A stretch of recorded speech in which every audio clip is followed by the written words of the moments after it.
부산의 지금을 보여드립니다. 안녕하십니까. 부산나우 아나운서 최현호입니다.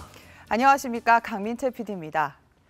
지난 월요일은 석가탄신일이었습니다. 아마 전국의 곳곳에 사찰들이 바쁜 하루를 보냈을 텐데요. 하지만 그 어느 때보다 조용한 석가탄신일을 보낸 암자가 있습니다. 바로 금정산 원효암인데요. 현호 씨, 원효암 기억하나요? 당연히 기억하죠. 지난 1월에 강 PD가 취재했던 곳 아닙니까? 금정산 그린벨트 지역을 다 깎아내고 거기다 도로를 만들어서 큰 논란을 일으켰었죠. 맞습니다. 차가 지나다닐 수 있는 도로를 만든다면서 약 4,000제곱미터, 그러니까 축구장 3분의 2에 달하는 면적을 훼손했는데요. 저희 부산나우는 그 이후 상황을 계속해서 지켜봤습니다. 취재 이후 무엇이 달라졌을까? 금정산을 다시 찾아가 봤습니다.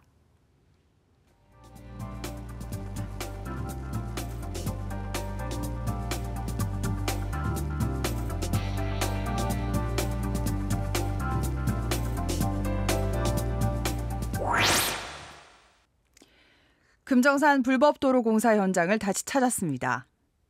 산 허리를 가로지르는 도로는 여전히 그대로입니다. 지난 1월 취재 당시 모습입니다. 그린벨트 지역에 불법으로 도로공사를 하면서 나무를 무단 벌목하고 그 자리에 두껍게 콘크리트 포장을 했습니다. 그 길이가 1.1km에 달했는데요. 최근 30년간 가장 큰 규모의 산림 훼손이었죠? 네, 맞습니다. 도로공사에 대해 모르쇠로 일관하던 원효암 스님들은 취재 이후 그린벨트 훼손 혐의로 불구속 입건됐습니다. 도로공사 이후 4개월, 후유증이 곳곳에서 나타나고 있습니다. 지난 취재에서 저희가 산사태 위험을 지적했었는데요. 봄비에 이렇게 나무들이 뿌리를 그대로 드러내고 있습니다. 보니까 상황이 더 심각해진 것 같네요. 네, 그렇더라고요. 금정산 보존의 유지성 생태국장을 다시 만났습니다. 도로공사 때문에 물길이 한 곳으로 모여 더 위험하다고 지적합니다. 이 보시면 지금 물길이 생기지 않습니까? 언덕에. 네. 앞전에 비가 와서 이런 상태거든요. 지금 물길이 생기고 산사태 일부 조짐이 보이지 않습니까? 이게 몇 며칠 비가 오고 또 그렇게 되면 다 무너집니다. 이게. 지금 이게 흙이 패인 거예요? 예, 비가 와서 앞전에 비가 그렇게 많이 오질 않았는데도 이 정도니까 비가 많이 오게 되면은 상당히 위험하죠. 그러니까 장마철이 되기 전에 빨리 복구를 해야 되는데 참 걱정입니다. 원효암에선 산사태 방지를 위해 산을 깎아낸 자리에 천막을 덮어놨는데요. 하지만 이 또한 임시 방편일 뿐입니다. 곧 여름 장마철인데 하루빨리 조치를 해야 될 것 같은데요. 네, 맞습니다. 나무들이 자라 울창한 숲을 이루고 있어야 할 금정산.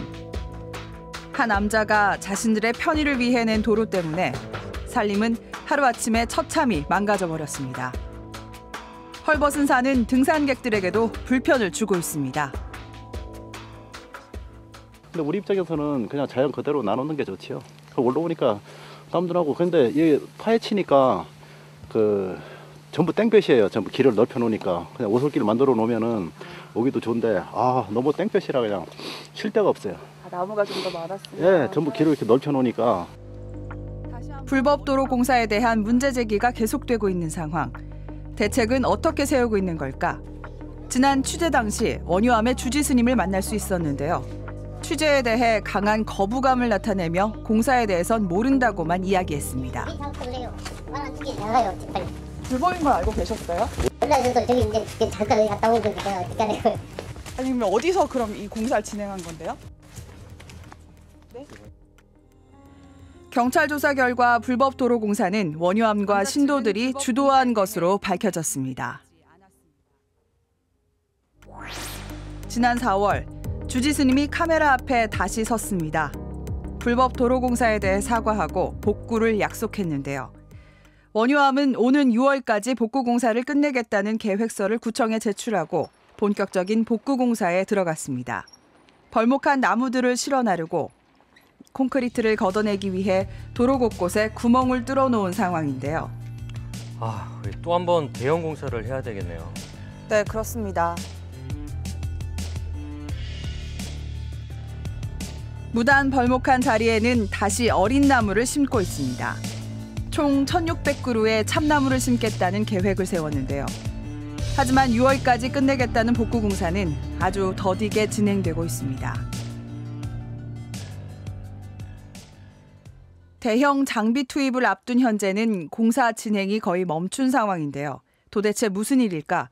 이번 복구공사의 관리 감독을 맡은 금정구청 관계자를 만나봤습니다. 공사가 좀 지지부진한 것 같은데 네. 이유가 뭔가요? 아무래도 산지 극경사지를 훼손해 놓은 지역이다 보니까 이제 장비나 이제 기술적인 문제가 조금 있는 것 같고, 그다음에 그 외의 사정은 이제 저희도 저희가 알 수 있는 부분은 아니라서 저희는 이제 일정에 맞춰서 계속 촉구를 하고 있는 상태입니다. 좀 더 강력한 압박이 필요할 것 같습니다. 네, 그렇죠. 이후의 조치에 대해서도 물어봤습니다. 6월까지 만료를 하기로 이게 원효암 측에서 계획을 지금 제출하신 상태인데 기간 내에 이행됨이 차질이 없도록 계속 독려를 할 생각이고요.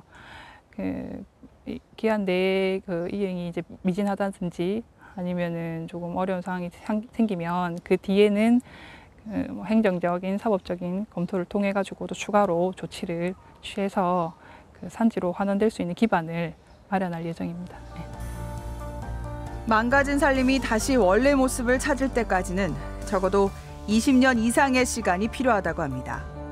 긴 기다림의 시간은 도대체 누가 어떻게 보상할 수 있을까요?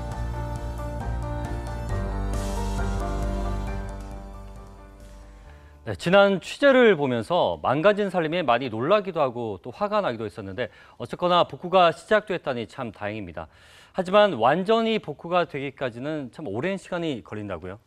네, 맞습니다. 나무들을 베어낸 자리에 어린 나무들을 심겠다는 계획인데 이 전문가들은 어린 나무들이 뿌리를 내리고 자리 잡는데 최소 20년이 걸릴 거라고 합니다. 게다가 경사도 심해서 여름 장마철에 비가 많이 내리면 심은 나무가 쓸러내려가 버릴 수 있는 상황입니다. 처음부터 관리 감독이 좀 잘 됐더라면 이런 상황까지는 오지 않았을 텐데요. 늦었지만 복구가 제대로 진행될 수 있도록 관리 감독을 더 철저히 잘해야 될 것 같습니다. 네, 그렇죠. 금정구청은 공사가 늦춰지지 않도록 원효암에 공사 촉구를 하고 있는 상황이고요. 범시민 금정산 보존회, 부산환경연합 등 환경단체의 명예감독관을 임명해서 공사 진행 사항을 감독하도록 하고 있습니다. 어쨌든 구청은 할 수 있는 모든 조치를 다 취하겠다는 입장인데 지켜봐야 할 것 같습니다. 만든 도로를 다시 걷어내고 또 벌목한 나무를 다시 심고 이런 황당한 상황 속에서 금정산 산림만 망가지고 있는 어처구니 없는 현실이네요. 복구가 제대로 될지도 강 PD가 계속 지켜봐야겠죠? 네, 맞습니다. 원효암이 사과를 하고 그리고 복구 공사를 하게 된 데까지는 사람들의 관심이 지속적으로 있었기 때문인데요. 앞으로 원효암이 복구 공사를 잘 하는지, 구청이 관리 감독을 소홀하진 않는지 저희 부산나우가 끝까지 똑똑히 지켜보도록 하겠습니다.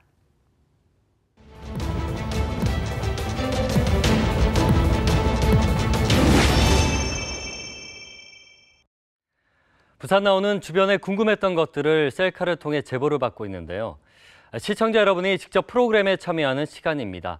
오늘의 제보 영상 함께 보시죠. 안녕하세요. 걷고 싶은 부산 걷기 동호회의 갈매길을 사랑하는 박경혜입니다. 저는 여러 사람들과 함께 부산의 도보길인 갈매길을 완주했는데요. 또 하나의 도보길 바로 제주 올레길. 올레길도 걸어보았답니다. 그런데 걸어보니까 두 곳의 차이점을 발견할 수 있었습니다. 그래서 이번에 걷기 좋은 5월을 맞이하여서 올레길을 다시 한번 걸어보고 갈매길과 비교를 해보려고 합니다. 최원우 아나운서, 저희와 함께 제주로 떠나요! 네, 강 PD, 지난번 그 갈매길 안전점검 때 동행했었잖아요. 몇 가지 문제점이 좀 발견이 됐었죠? 네, 맞습니다. 제가 직접 갈매길을 걸어보니까 화장실이 부족하다든가 안내 표지판이 미비하다든가 이런 문제점들이 있었습니다. 네, 그렇죠. 갈매길과 마찬가지로 또 하나의 유명한 도보길이 있습니다. 바로 제주 올레길입니다. 요즘 제주하면 올레길이 바로 떠오를 정도로 그 인기가 높은데요. 부산 갈매길을 사랑하는 사람들이 올레길을 탐방하기 위해 직접 제주로 떠났다고 합니다. 과연 올레길은 어떤 모습일지 제가 직접 그들과 동행했습니다. 화면으로 만나보시죠. 자, 여러분 안녕하십니까? 오늘의 셀카 다이어리. 오늘은 제가 제주도를 왔습니다. 제주도 올레길을 직접 걸어보러 왔는데요. 지금 제 뒤로 보이십니까? 이야, 가슴이 뻥 뚫리는 멋진 제주의 바다와 그리고 아름다운 올레길이 펼쳐져 있습니다. 제가 제주도에 놀러 왔을까요? 아닙니다. 손에 보이시죠? 이 지도가 있는데 이 지도를 보면서 오늘의 제보자와 함께 이 제주도 올레길의 모든 것을 샅샅이 파헤쳐 보도록 하겠습니다. 일단 제보자부터 찾으러 가보시죠. 네.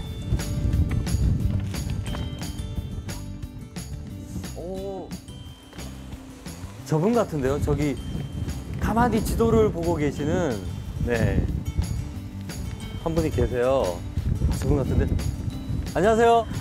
반갑습니다. 최은 아나운서. 예. 혹시 박경혜 선생님. 예, 맞습니다. 네, 반갑습니다. 네, 반갑습니다. 네네네. 자, 선생님. 예. 지금 뭐 바쁘게 막 보고 계셨는데 일단 예. 요 카메라 보고 네. 소개부터 간단히 부탁드릴게요. 저는 부산 갈매길의 박경애라고 합니다.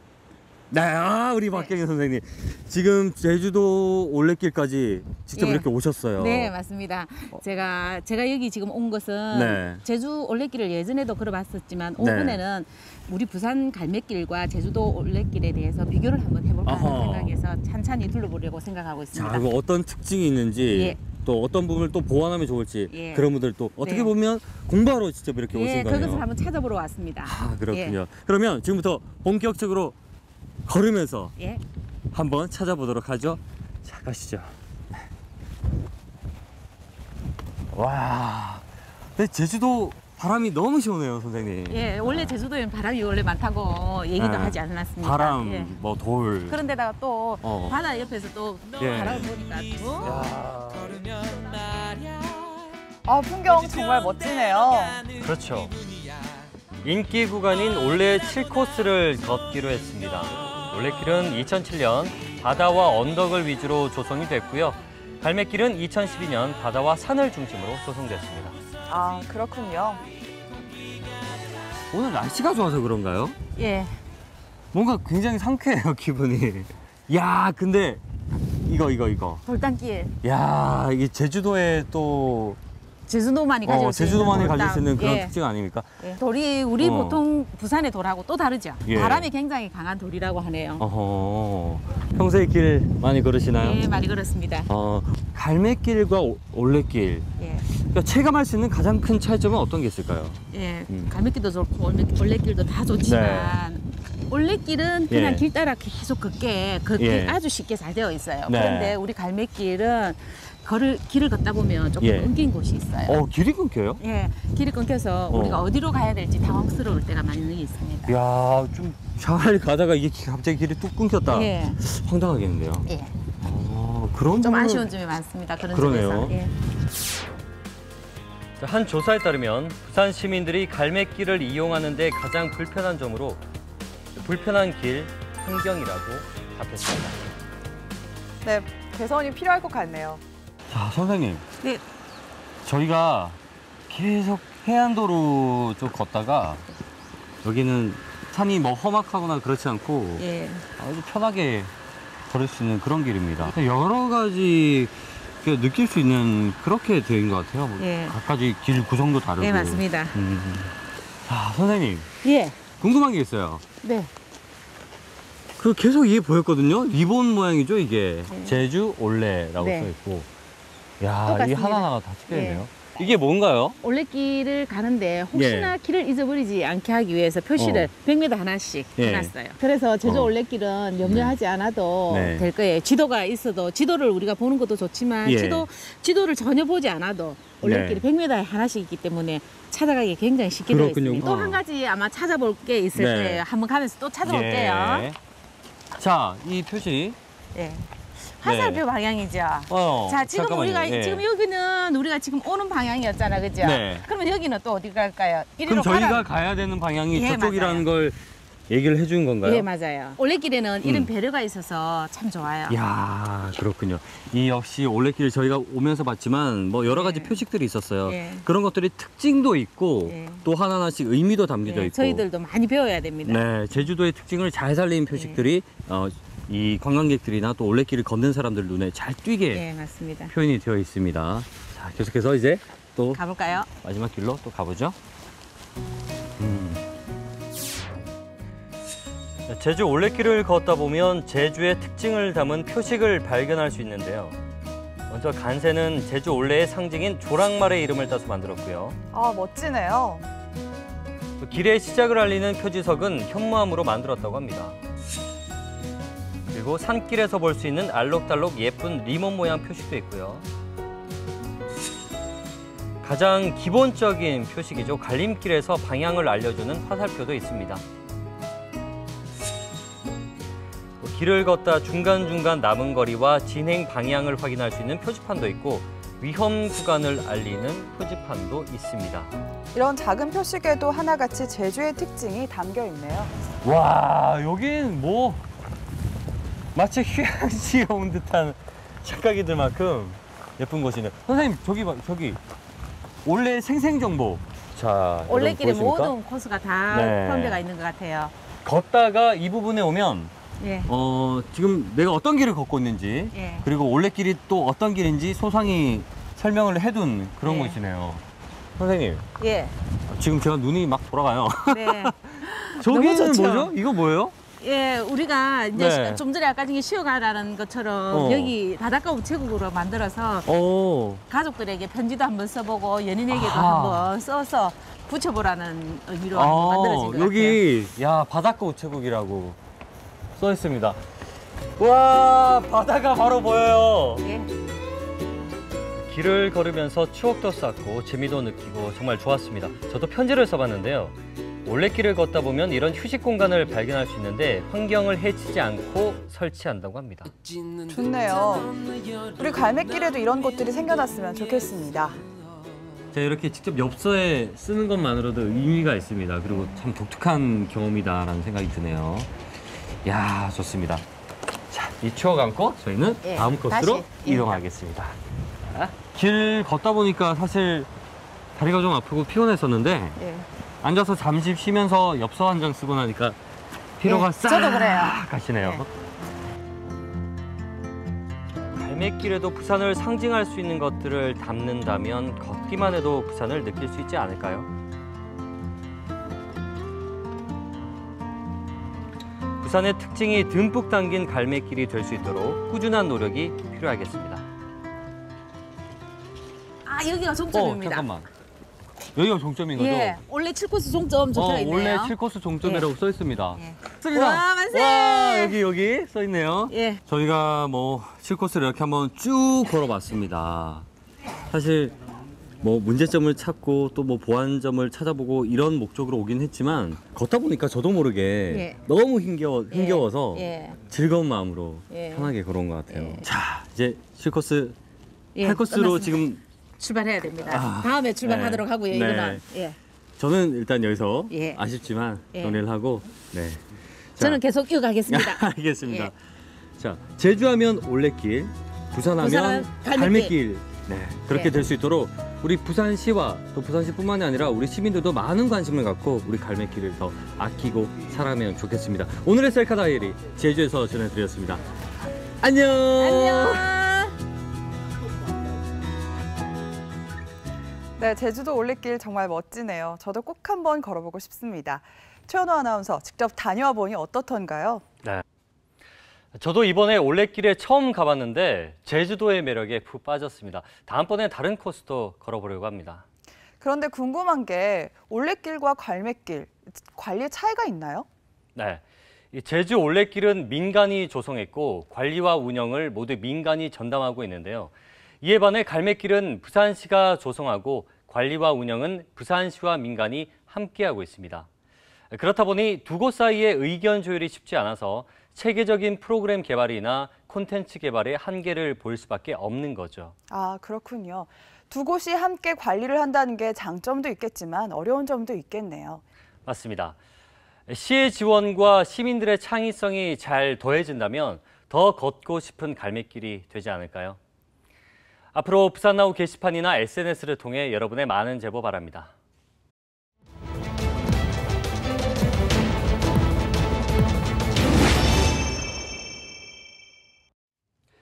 부산은 전국 7대 도시 가운데 고령자 비율이 가장 높습니다.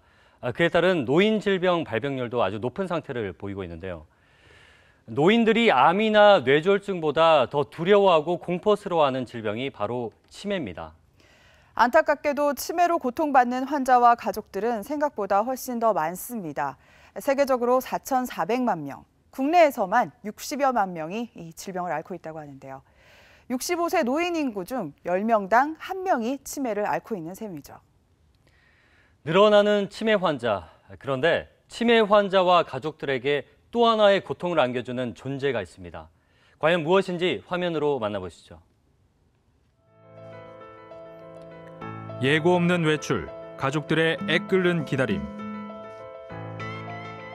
치매 노인 60만 시대. 치매 환자 가족들의 가장 큰 고통은 실종에 대한 두려움입니다. 돌아오지 못한 치매 노인 수는 해마다 늘어나고 있습니다.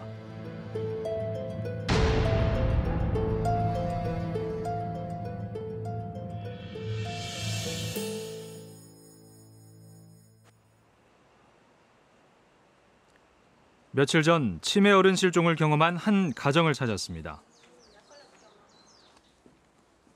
그 사건 이후 박 씨는 열린 문만 봐도 가슴이 철렁합니다.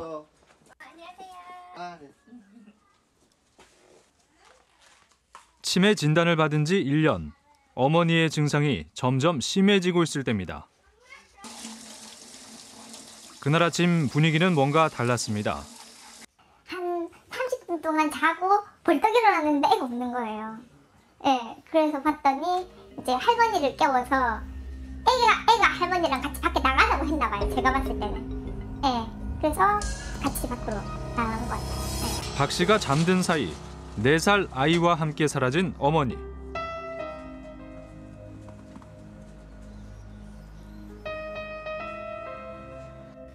일단 큰일 났다고 생각을 했었고, 왜냐면 건실하고 뭐 이렇게 방법마다 찾아봐도 없으니까 일단은 어른도 안 계시고 그래서 이제 놀래서 이제 그냥 막 뛰어나갔죠. 혹시나 잘못되진 않았을까? 어머님과 아이 두 사람을 찾는 내내 불안감은 커져갔습니다. 나와서 막 찾으니까 네 놀이터에서 애기 맨발, 네, 애기 맨발이고 이제 할머니는 잠오빠랑 네 이게 너무 돌발적이어서 이게 상식적인 일들은 아니잖아요. 아주 비상식적으로 일어나는 일들이기 때문에 어떻게 대처하기가 참 잠깐이지만 겪은 사람으로서는 대처하기가 정말 당황스러워요.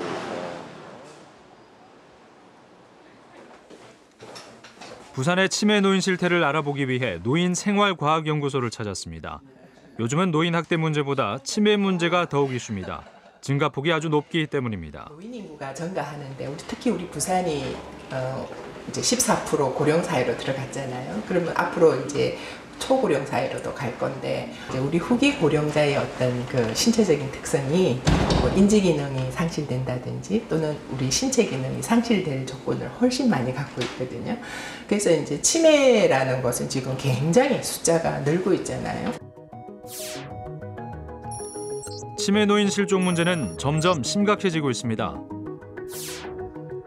전국에서 하루 평균 약 22명의 치매 노인이 길을 잃고 있습니다.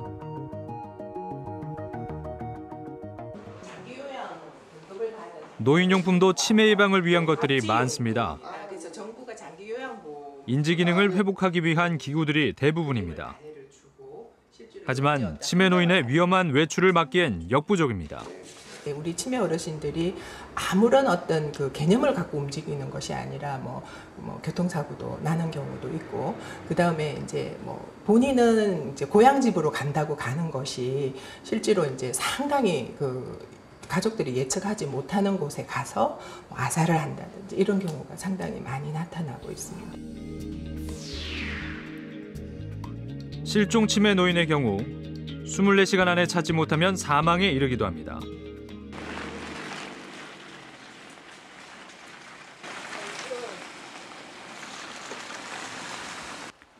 최근에 관내에서 실종 사고가 일어난 한 파출소를 찾았습니다.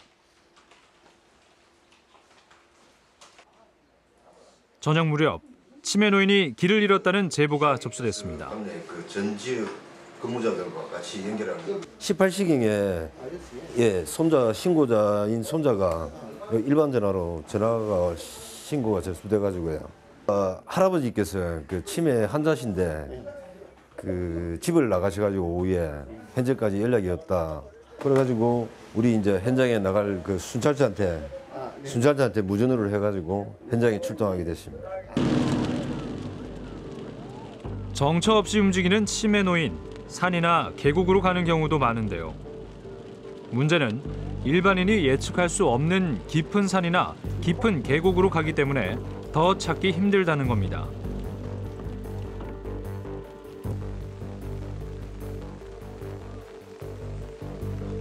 이날 부산은 강풍주의보가 발령될 정도의 악천후라 더욱 위험했습니다. 강풍도 있었고 폭우처럼 많이 쏟아졌습니다. 힘드셨거든요. 예, 밤은 깊어가고요. 어두운데 평상시에는 부적연도 와가지고 쉽게 살 수 있었는데 그날은 바람도 불고 폭우가 너무 심해가지고 부적연도 그때는 안 된 그런 상태였습니다. 휴대폰 위치 추적은 됐지만 뚜렷한 장소는 나오지 않아 수색이 힘들었습니다. 할아버지 그 핸드폰 위치가 위에 요 백운산 사부능선 위치가 뜬다 이래가지고 6시간 수색 끝에 새벽 1시경 할아버지는 극적으로 구조됐습니다. 발견 당시 머리엔 피가 흐르고 저체온 증상을 앓고 있었습니다. 119 일단 좀 시켜주세요. 옷도 다 이렇게 되고. 잃어버려서 경찰분들 도움받아서 뭐 찾으러 다니고 이런 적은 앞전에도 한 3번 정도 있었죠. 스마트폰으로 바꿔야 됐어요. 뭐 위치 추적 앱을. 왜냐면 핸드폰은 웬만하면 다 들고 다니시는 버릇이 있어서 제가 보더라고요. 만약 손자의 핸드폰 위치 추적기가 없었다면 할아버지는 어떻게 됐을지 모를 일입니다.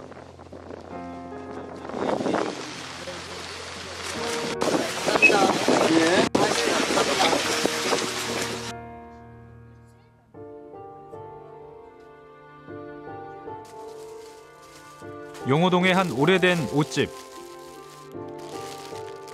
옷장사로 생계를 책임지는 장씨 할머니. 할머니는 장사를 하면서도 가게와 연결된 방에서 눈을 못 뗍니다. 그 방엔 치매를 앓는 남편이 있습니다.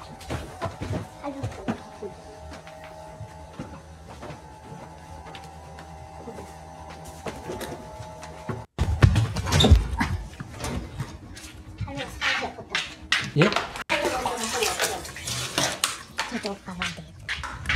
잠시만요, 어머니. 하루에도 5-6번 할머니는 가슴이 철렁합니다.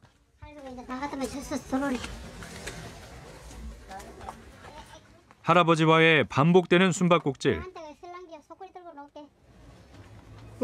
모욕 가야 되니까. 이렇게 7년을 살았습니다.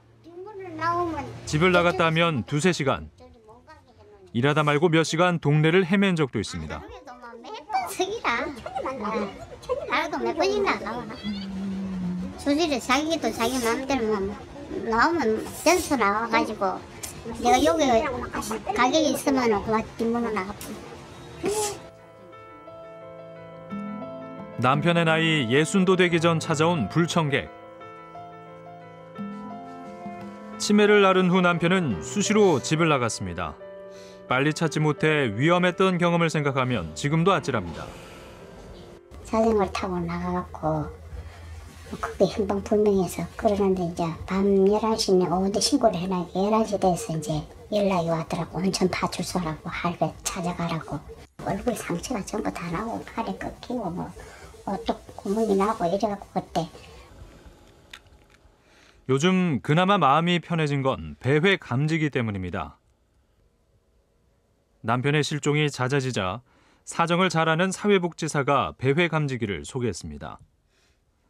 배회 감지기를 통해 남편의 위치가 수시로 할머니에게 전달되니 근심이 반으로 줄었습니다.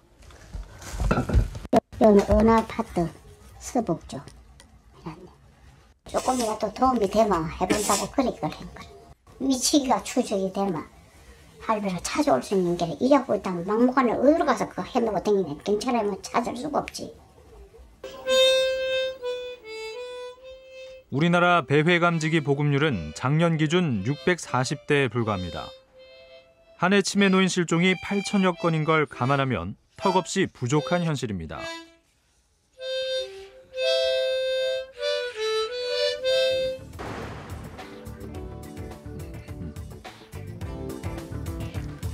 최근 부산경찰청에서 의미 있는 행사가 열렸습니다.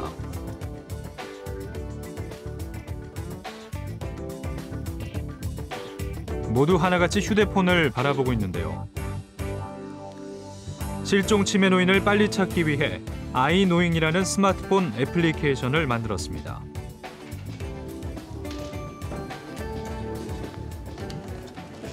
아이노잉의 이름은 영어의 아이와 빈틈없다는 뜻의 노잉을 합하여서 아이부터 노인까지 어르신까지 빈틈없는 눈으로 관찰하여서 찾겠다는 의미입니다. 구글 플레이 앱에 부산경찰청 아이노잉을 검색하고 휴대폰에 설치해 주시면 됩니다. 아이노잉 애플리케이션을 경찰청이 도입하게 된 계기가 있습니다. 최근 한 사건을 통해 시민 공유 프로그램의 효과가 입증됐기 때문인데요. 전단지를 올렸어요. 경찰은 시민이 공유하는 SNS 효과를 보기 위해 실종 치매 노인 전단지를 돌렸고 파급 효과는 기대 이상이었습니다. 근데 해운대서에서 이제 사라지셨는데 동네에서 발견이 된 거죠. 이제 하루 동안 해운대에서 동네까지 할머니는 막 헤맸었던 거죠. 이제 SNS를 올림으로 해서 그게 2시간 만에 거의 100만 건 확산이 됐거든요. 그럼 그만큼 많은 사람들이 봤다는 거잖아요. 100만 명의 시민이 보고 공유하는 과정은 기적을 일궈냈습니다. 실종자를 발견하기까지 시민 제보의 위력은 대단합니다. 실제 전체 실종자 중 30%는 시민 제보로 치매 찾습니다. 노인이 발생하게 되면은 많은 경력이 직접 수색을 나서야 되고 전단지 붙이고 이런 식으로 해야 되는데 SNS를 활용하거나 그런 어플을 활용하면 사람들이 그렇게 쉽게 그냥 확인만 하고 전파가 되기 때문에 경찰이 그걸 지금 적극적으로 활용하고 있습니다.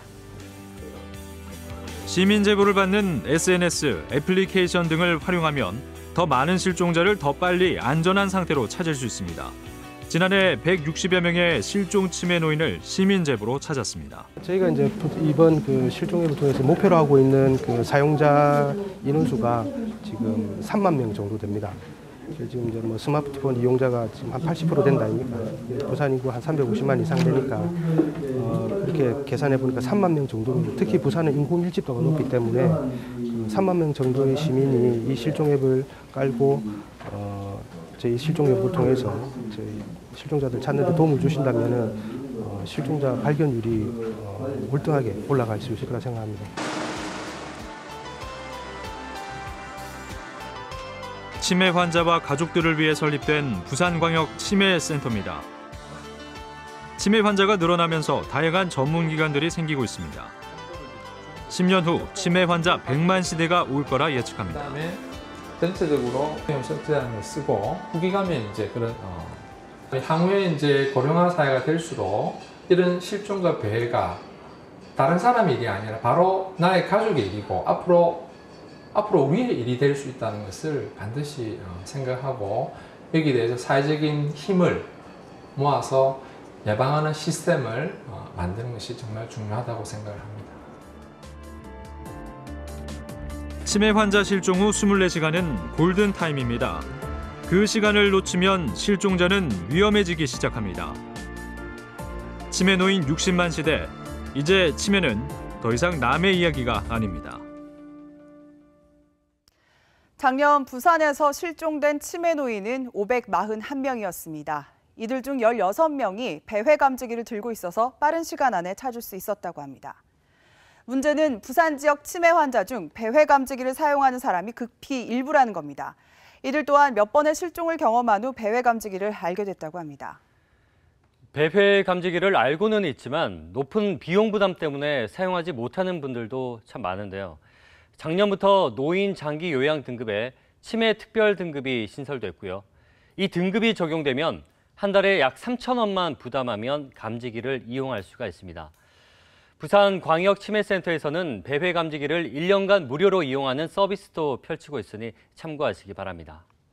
시민 공유 프로그램을 통한 치매 노인 찾기도 눈길을 끄는데요. 조금 전 화면에서 보신 어플리케이션 아이노잉의 경우 스마트폰에 일단 설치만 하면 내 주변에 있는 실종자 정보를 신속히 알 수 있고요. 혹시 실종자를 발견하면 제보를 통해서 빨리 집으로 돌아갈 수 있도록 도와주는 프로그램이라고 합니다. 아이노잉은 아이부터 노인까지 모든 실종자에게 적용되는 프로그램이라 홍보가 많이 된다면 더 많은 효과를 볼 것 같습니다. 전문가들은 치매 환자 100만 시대가 곧 올 거라 예상합니다. 그때가 되면 우리 사회가 치매 환자를 돌보기 위해 부담해야 되는 사회적 비용이 무려 10조 7천억 원이나 된답니다. 이제 더 이상 치매는 개인의 질병이 아닙니다. 늘어나는 치매 환자 어떻게 대처해야 할지, 그리고 환자와 가족들의 고통은 어떻게 끌어안을지 계속해서 우리 사회가 함께 고민해야 할 숙제입니다. 부산나우 오늘 소식은 여기까지입니다. 다음 주에도 발빠른 이슈들로 찾아뵙겠습니다. 고맙습니다.